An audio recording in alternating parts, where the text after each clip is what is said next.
자, 아멘. 오늘 타이틀은 내 계획이 막힌 그곳에서라고 전했습니다. 짧지만은 또 그 안에 숨겨져 있는 여러 가지 보물을 우리가 깨닫는 시간 되기를 바랍니다. 서론으로 보겠습니다. 인생의 최대의 덫에 걸린 날입니다. 그리고 그 위에 이제 지도를 잠깐 좀 보겠습니다. 예, 지도 글씨가 잘 보일까 모르겠습니다만은 잘 보입니까? 네. 지금 다윗이 그 블레셋의 그 가드에서 밑으로 내려가면 시글락이라는 그런 지역이 있어요. 시글락이라는 지역에 땅을 좀 얻어가지고 그 성읍 하나 얻어가지고 그렇게 살고 있다가 지금 블레셋이 중간에 있고요. 그 다음에 블레셋이 치고 올라갔죠. 그래서 아벡이라는 그 동네까지 블레셋이 쳐들어 올라갔습니다. 그 다음에 이스라엘은 그 이제 이스라엘 평야 그쪽에 있는 그곳에 진을 치고 있고, 그래서 이제 일전을 벌이는 그런 상황이 되었습니다. 서로 이제 배수진을 치고 한 치도 물러설 수 없는 그런 전쟁을 벌이고 있어요.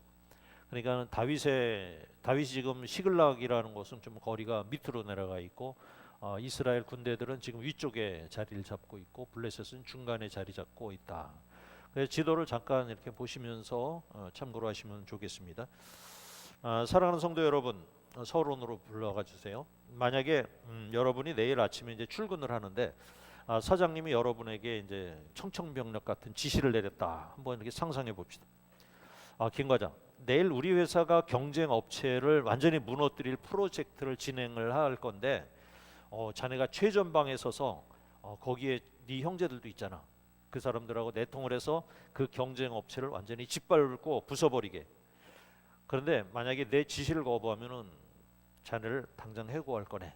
이런 지시가 내려왔다고 이제 한번 봅시다. 좀 어거지가 있지만은 만약에 이런 일이 생긴다면 어떻게 하겠습니까? 사장의 말을 듣자니 눈에 넣어도 아프지 않을 내 형제와 가족을 내 손으로 죽이는 꼴이 되고요.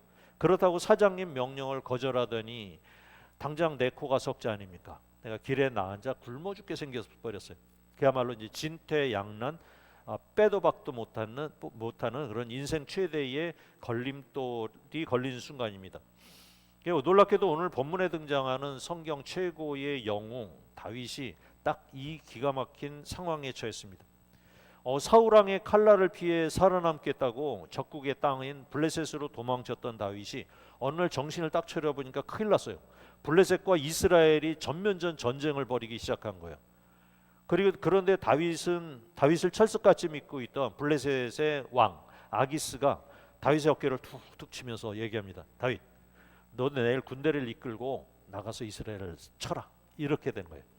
이게 얼마나 소름 끼치는 상황입니까? 전쟁에 나가면 장차 자기가 왕이 되어 다스릴 그 자기 동족 이스라엘을 내 손으로 학살하는 민족의 배신자가 되겠죠.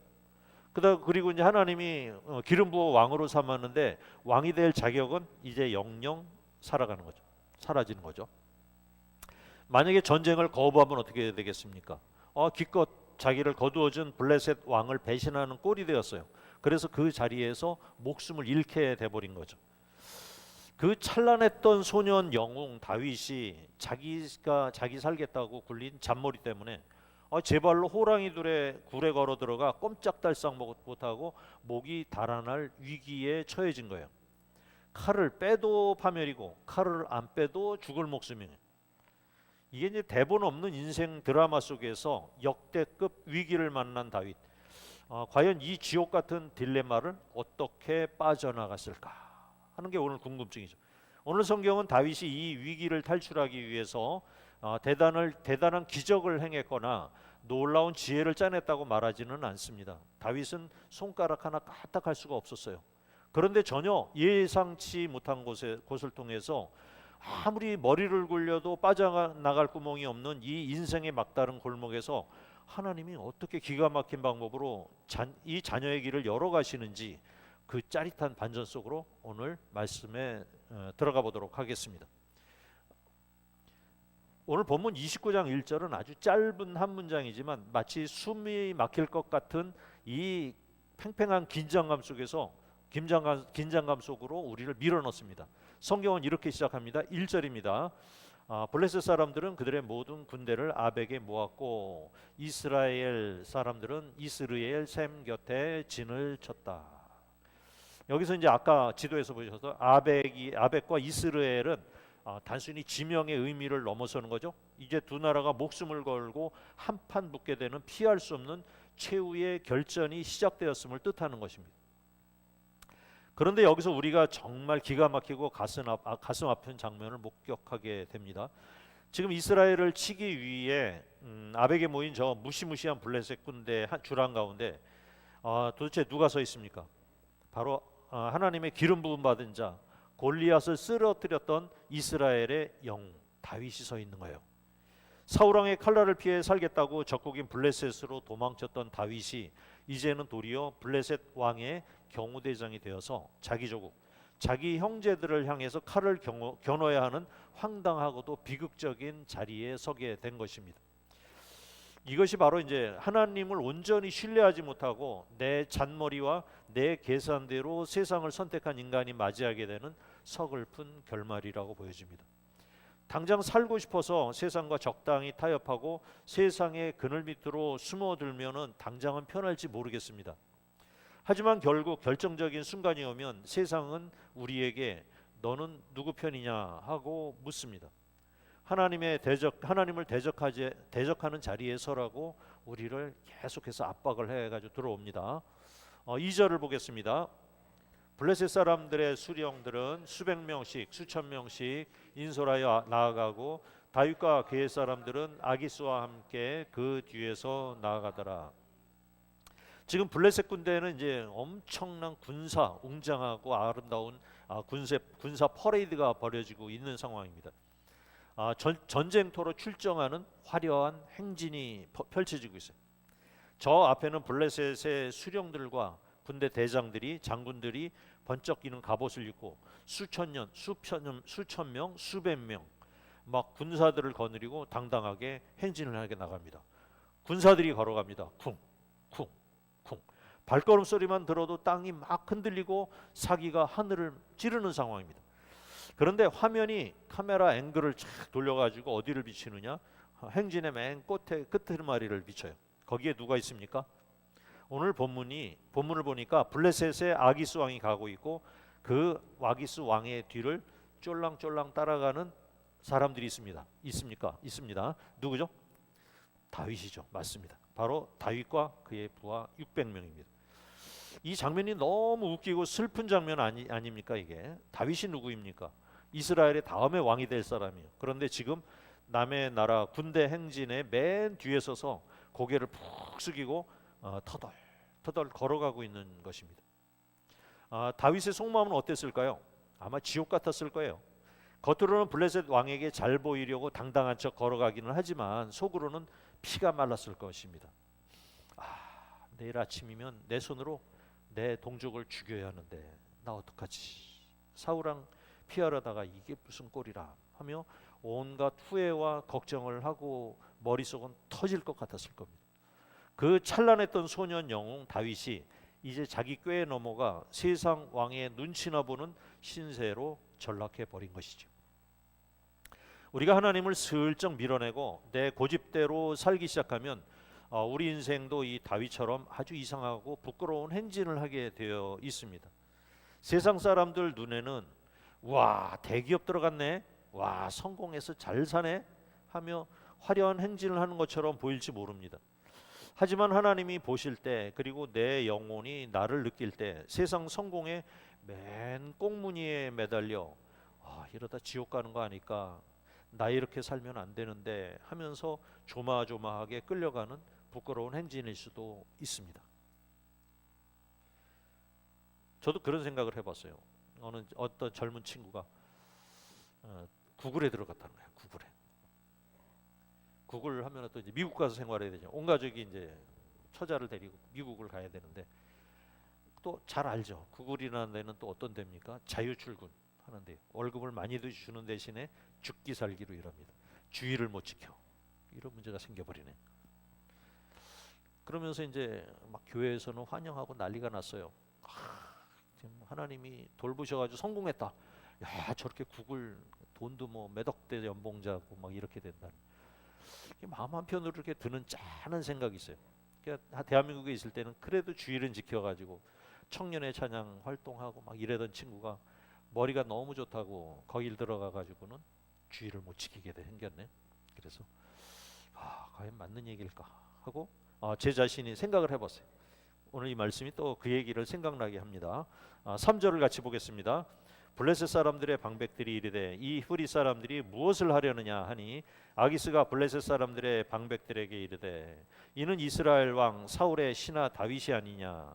그가 나와 함께 있은지 여러 날 여러 해로되 그가 망명하여 온 날부터 오늘까지 내가 그의 허물을 보지 못하였노라. 다윗이 조마조마 마음으로 눈치를 보면서 블레셋 군대의 맨 뒤를 따라가고 있는데 드디어 우려했던 사건이 벌어지고 맙니다. 행진에도 블레셋 군대의 장군들이 쓱 뒤돌아보더니 이렇게 막 소리를 지르는 거예요. 다윗과 그의 부하들을 발견하고 눈을 부릅뜨면서 소리를 지르는 거예요. 야, 저 히브리 녀석들이 지금 여기서 뭘 얼쩡거리고 있는 거냐? 쟤들이 지금 뭐 하겠다는 거야? 왜 여기를 쫓아온 거야? 막 이러는 거죠. 장군들이 다윗을 향해서 히브리 사람이라고 얘기를 하죠. 히브리 사람이라는 것은 이제 물 건너온 사람, 강 건너온 사람 이런 뜻이에요. 그러니까 이방 사람들은 이스라엘 사람들을 비방할 때, 비하할 때 부르던 말이 히브리 사람. 옛날에 노예로 살았잖아요. 히브리 노예라고 그래요. 그러니까 블레셋 장군들이 단번에 알아본 거예요. 딱 보니까 다윗 군대가 쫓아오고 있네. 다윗 군대가 아무리 블레셋의 옷을 입고 블레셋 칼을 차고 블레셋 군대처럼 걸어가도 그 속에는 숨길 수 없는 이스라엘 사람의 피가 흐르고 있다는 사실을 알게 된 거예요. 그때 다윗의 스폰서였던 아기스 왕이 나서서 다윗을 변호합니다. 어이 장군들, 왜 이래? 이 친구는 사울 왕한테 쫓겨나서 나한테 망명 온 다윗이잖아. 너희들도 잘 알잖아. 내 곁에 있은 지 몇 년이 지났는데 내가 눈에 불을 켜고 감시해봐도 털어서 먼지 하나 안 나오는 아주 깨끗한 친구야. 100% 우리 편이야. 걱정하지 마. 아기스 왕은 완벽하게 다윗을 밀어줬어요. 그런데 아기스 왕이 이 칭찬이 과연 다윗에게는 영광이 됐을까요? 아닙니다. 사실 다윗에게는 골 때리는 가장 부끄러운 수치였죠. 골 때린다 그러죠. 뼈를 때리는 아픔인 거예요. 하나님의 기름 부음 받은 자가 차기 이스라엘 왕이 적국의 왕에게 너는 내 마음에 쏙 드는 완벽한 내 부하라는 인증 마크를 받은 꼴이기 때문이죠. 세상 왕에게 100점짜리 부하가 되었다는 말은 하나님 앞에서는 빵점짜리 백성이 되었다는 말과 같은 그런 서글픈 이야기죠. 우리의 삶도 그럴 때가 있어요. 세상에서 인정받고 세상 친구들이 막 얘기를 하죠. 야, 너는 우리랑 어쩌면 그렇게 똑같니? 그래. 너 술도 잘 먹고 담배도 잘 피고 어디 가든지 뭐 우리들하고 노는 거 아무 거리낌 없이 아무데나 잘 가는데 이게 뭐 하여튼 뭐 이렇게 칭찬하죠. 그러면서 그럼 우리는 속으로 어떻게 할까요? 이 사람들이 칭찬을 들으면은 으쓱할 거 아닙니까? 내가 처세는 참 잘하는구나. 그렇게 생각이 될 거예요. 내가 하나님 백성인데 세상이 나를 보면서 아무런 불편함을 느끼지 못한다면 그것은 내가 세상과 완벽하게 동화되어 살고 있다는 그런 부끄러운 증거 아닙니까? 우리 기독교인들이 어디 가면 좀 친구들도 그러고 좀 불편해하는 건 사실이죠. 뭐 술을 먹기를 하나, 또 밤늦게까지 노래방 가서 놀아야 되는데 그냥 집에 간다고 하지 않나. 뭐 이러니까 불편해하죠. 29장 4절을 보겠습니다. 블레셋 방백들이 그에게 노한지라 블레셋 방백들이 그에게 이르되 이 사람을 돌려보내 왕이 그에게 정하신 그 처소로 가게 하소서. 그는 우리와 함께 싸움에 내려가지 못하리니 그가 전쟁에서 우리의 대적이 될까 하나이다. 그가 무엇으로 그 주와 다시 화합하리까? 이 사람들의 머리로 하지 아니하겠나이까? 아기스 왕이 다윗을 감싸고 도니까는 이번에는 블레셋 장군들이 진짜로 폭발해 버렸어요. 그래서 성경에 그들이 아기스 왕을 향해서 노했다. 건방지게 왕을 향해서 노했대요. 부하들이, 신하들이. 이게 노했다는 거예요. 왕 멱살이라도 잡을 기세로다가 막 소리를 지르고 있는 거예요. 왕이시여, 지금 제정신입니까? 저 다윗을 당장 우리가 준 성읍 시글락으로 돌려보내십시오. 저 인간은 절대 우리랑 전쟁터에 못 나갑니다. 전쟁이 시작되면 저 다윗이 갑자기 돌변해서 우리 뒤통수를 치고 우리 부하들의 목을 다 잘라가지고 자기 옛 주인인 사울 왕에게 달려가서 화해 선물로 쓰면 어떡하려고 그러십니까? 저놈은 우리의 시한폭탄입니다. 하면서 그냥 장군들이 난리가 난 거예요. 이 날카로운 지적에 다윗 입장에서는 또 청천벽력 같은 소리였겠죠. 블레셋의 신임을 얻어서 이제 안전하게 잘 살아보려는데 다윗의 이 치밀한 계획이 와르르 무너지는 소리 아닙니까 이게? 근데 이 흥미진진한 장면 속을 우리가 한번 들여다볼 필요성이 있어요. 지금 소리 지르고 있는 사람들은 블레셋의 이방 장군들이지만 사실 이들의 입을 움직이고 계신 분은 누구십니까? 바로 하나님이신 거예요. 하나님. 다윗은 자기 힘으로 이 진퇴양난의 위기를 빠져나갈 길이 없었어요. 저 전쟁 안 나갈래요 하면은 배신자로 몰려서 이제 칼로 죽임을 당할 테고, 나가서 싸울래요 하면은 동족을 죽인 괴물이 되어 버리는 거 아닙니까? 입이 바싹바싹 타들어가는 그 벼랑 끝에서 하나님은 다윗을 미워하는 그 블레셋 장군들의 불신과 분노를 소방수로 사용해 버리시네. 세상의 입을 통해서 다윗이 나갈 길을 강제로 확 막아버리는 거예요. 하지만 기억하십시오. 그것은 세상이 나를 미워하는 거절이 아니라 죄의 길로 걸어가던 나를 살리시려는 하나님의 거절인 거예요. 내 계획이 무너져야 하나님의 구원 작전, 그 역전의 계획이 찰찰찰찰 나가기 시작할 겁니다. 5절입니다. 그들이 춤추며 노래하며 서로 창화하되 이르되 사울이 죽인 자는 천천히요 다윗은 만만히로다 하던 그 다윗이 아니니까 하는지라. 이제 장군들은 과거에 이제 이스라엘의 K-팝이라고 불리는 그 노래 가사까지 막 읊조리는 거예요. 왕이시여, 옛날에 이스라엘 여자들이 춤추면 뭐라고 노래하는 줄 아십니까? 사울이 죽인 자는 천천히요 다윗이 죽인 자는 만만이다 하고 온 이스라엘이 다 춤추면서 그 유행했던 그 노래 아십니까? 그 주인공이 바로 저 다윗 아닙니까? 하는 얘기죠. 우리가 어떻게 저 사람을 믿습니까? 우리 군대를 엄청 죽였는데. 장군들의 외침이 참 흥미로워요. 사울은 천천 다윗이 만만이라는 이 노래는, 이 노래 때문에 누가 질투했죠? 사울 왕이 질투를 했잖아요. 질투를 해가지고 지금 다윗 왕이 쫓겨나가는 처지잖아요. 그냥 사울 왕을 피해서 도망다녔던 건 바로 그 노래 때문이었는데 지금 저 블레셋에도 그 노래를 또 거론하고 있네. 그러면 다윗 입장에서는 이 노래가 마음 좋은 노래였을까요? 기분 나쁜 노래였을까요? 기분 나쁜 노래였겠죠. 여기서도 싫어하고 저기서도 싫어하는 노래잖아요. 그래서 누군가 이 노래를 하면은 가슴이 그냥 두근두근 거리는 그 노래예요. 그러니까 지우고 싶은 과거의 흔적이죠. 근데 이상하게 놀랍게도 다윗이 숨기고 싶어 했던 이 노래가 오늘 위기의 순간에 갑자기 터져 나온 거예요. 그런데 이 노래가, 나는 숨기고 싶은 이 노래가 다윗의 정체성을 지켜주는 방어벽이 돼 버렸어요. 방어벽. 블레셋 장군들의 이 노래를 부르며 강력하게 반대해 준 덕분에 다윗은 동족들을 자기 손으로 죽여야 하는 최악의 비극에서 벗어날 수 있게 된 것이죠. 우리도 세상에서 살아남으려 하고 때로는 예수 믿는 무늬를 지우고자 할 때가 있습니다. 평범한 사람인 척하고 묻어가고 싶어 합니다. 하지만 하나님은 세상 사람들의 입을 통해서라도 우리의 전체 정체성을 자꾸 흔들어 깨우셔요. 너 교회 다니는 사람 아니었어? 막 이렇게 물어봐. 너 교회 다니는 줄 알았는데? 너 예수 믿는 사람들이 왜 이렇게 살아? 예수 믿는다면서? 이런 말을 우리가 듣게 돼요.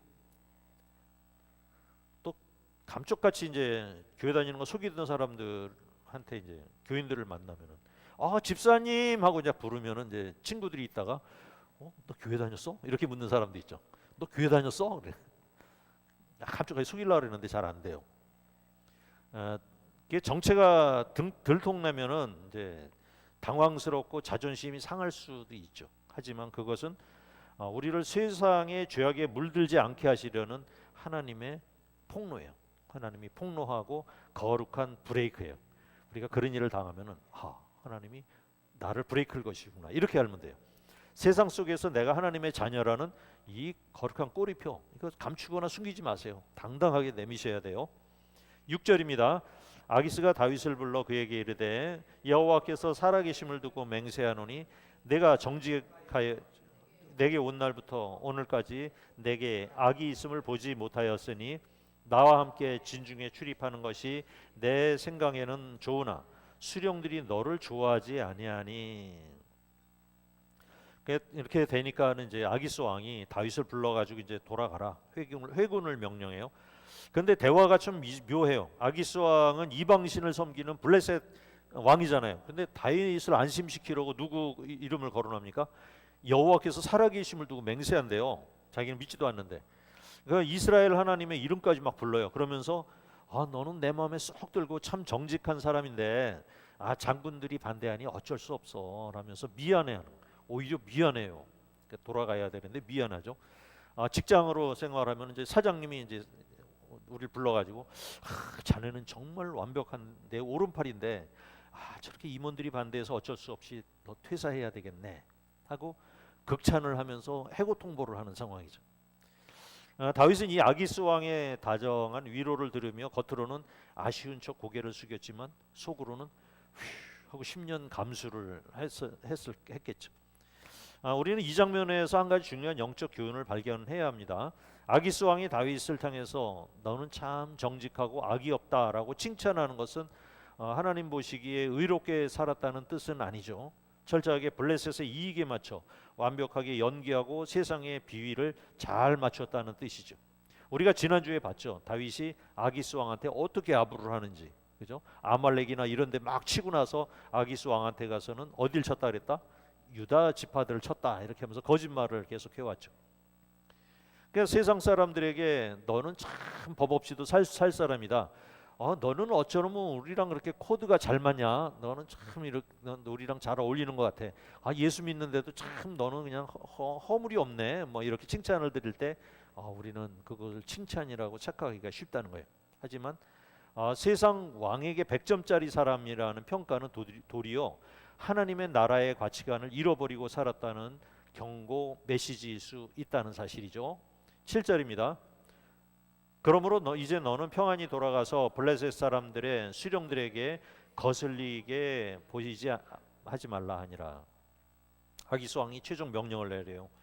여기서 이제 평안히 돌아가라 하는 게 참 역설적이에요.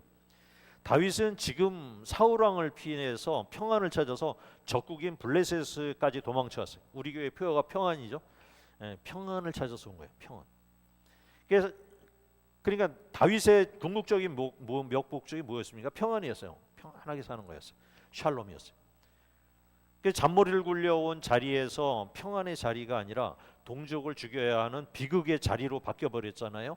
그런데 다윗이 사면초가에 빠져 쩔쩔매고 있을 때 오히려 적국의 왕인 아기스의 입을 통해서 이제 집으로 돌아가서 평안히 쉬라라는 그런 퇴근 명령이 떨어져 버렸네. 이게 역설 아닙니까? 성경의 역설이에요. 평안히 쉬라는 거예요. 세상의 문이 닫히고 돌아설 때 낙심하지 마십시오. 그것은 나를 더 안전한 곳으로 돌려보내시는 하나님의 세밀한 배려인 것이지요. 8절입니다. 다윗이 아기스에게 이르되 내가 무엇을 하였나이까? 내가 왕의 앞에 오늘까지 있는 동안 왕이 종에게서 무슨 허물을 보셨기에 내가 가서 내 주의 왕의 원수와 싸우지 못하게 하시나이까 하니. 아기스 왕이 집으로 돌아가라 이렇게 하자 다윗은 기다렸다는 듯이 짐을 싸서 도망가치지 않았어요. 어떻게 해야 될까요? 오히려 이제 한 걸음 다가가서 능청스럽게 연기를 해야 되겠죠. 왕이 도대체 제가 무슨 잘못을 했습니까? 제가 왕의 원수 이스라엘에게 싸우겠다는데 왜 저를 못 믿고 전쟁터에 못 나가게 하십니까? 하면서 펄펄 뛰는 거예요 지금 다윗이. 100% 거짓말이죠. 속으로는 살았다.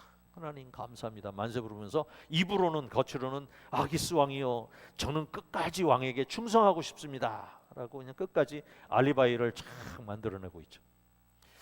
며칠 전까지만 해도 사울 왕을 피해서 목숨을 구걸하는 비참한 처지였는데 이제 살아남기 위해서 처세술도 잘하고요 연기력도 굉장히 늘어났어요. 아주 일품 연기력으로 바뀌었어요. 다윗의 쓸쓸한 모습을 우리가 지금 보고 있는 거죠. 그럴 필요가 없는데 그러고 있어요 지금. 지금 다윗은 이미 이 대사는 100% 거짓말 연기죠. 속으로는 다른 생각을 하죠. 감사합니다. 하나님 감사합니다 하고 만세를 부르면서 겉으로는 그렇게 하고 있어요. 세상 속에서 적당히 타협하며 살다가 신앙의 자존심을 지켜야 하는 순간이 오면 은근히 세상 탓을 합니다. 아휴, 나도 정말 예배드리고 싶고 믿음으로 살고 싶지, 나라고 그렇게 살고 싶지 않냐? 근데 환경이 뒷받침을 안 해주네. 이놈의 직장 상사가 눈치를 주네. 어쩔 수 없이 일을 해야 되겠네 하면서 겉으로는 안타까운 연기하는 척하지만 속으로는 은근히 그 핑계 뒤에 숨어서 세상 나가서 살 때 편하게 살고 싶어하는 그런 마음 말입니다. 그런 게 누구나 다 있을 거예요. 9절입니다. 아기스가 다윗에게 대답하여 이르되 내가 내 목전에 하나님의 전령같이 선한 것을 내가 아나 블레셋 수령들은 말하기를 그가 우리와 함께 전쟁에 올라가지 못하리라 하니. 이게 억울한 척 이게 막 그냥 분통을 터지면서 머리를 쥐어짜면서 하는 이 다윗의 연기에 아기스 왕이 극찬을 합니다. 다윗, 내 마음 내가 다 알아. 너는 내 눈에 하나님의 누구 같다? 전령 같다. 전령이 뭡니까? 엔젤, 천사예요. 너는 하나님의 천사 같다는 거예요. 선하고 완벽한 사람이다. 근데 장군들이 반대하니까 어쩔 수 없다 하고 얘기를 해주고 있어요. 아기스 왕은 다윗을 위로하려고 최고의 찬사까지 막 보내는 거예요. 하나님의 전령이라는 거예요. 하나님의 전령. 이 말을 듣는 다윗의 심장은 어땠을까요? 덜컹 내려앉았겠죠. 하나님의 천사가 누굽니까? 하나님의 뜻을 온전히 받들고 거룩하게 움직이는 존재죠. 오로지 하나님의 명령만을 받들어야 되는 존재인데 다윗은 하나님의 뜻이 아니라 세상 왕의 뜻을 받들고 하나님의 백성을 죽이려 가던 길에 이방인 왕에게 이런 소리를 듣고 있는 거예요. 진짜 하나님의 천사처럼 거룩하게 살아서 들었다면은 뭐 억울할 게 없겠죠. 뭐 당연하죠. 이렇게 할 수 있는데 그게 아니라 적국의 왕을 여태까지 계속 속여왔잖아요. 얼마나 속여놨는지 완벽했어요. 부끄러운 찬사였어요. 이미 다윗은 아기스의 이 달콤한 말 속에서 자신의 위선과 불신앙을 찌르는 하나님의 거대하고 묵직한 음성을 당하고 있는 거예요. 들었을 거예요. 다윗아, 내가 진짜 있어야 할 자리는 여기가 할 자리가 어딘지 아느냐? 너는 내 백성을 살필 왕인데 왜 적국의 왕에게 천사라는 소리를 들으며 살고 있느냐? 우리도 세상에서 양심을 속이고 적당히 비위 맞추면서 너 참 좋은 사람이야, 너 착한 사람이야, 너처럼 법 없이 살 사람도 없어 라고 칭찬을 들을 때가 있습니다. 세상이 주는 달콤한 칭찬에 속아 나의 진짜 사명을 잊어버리지 마세요. 10절입니다.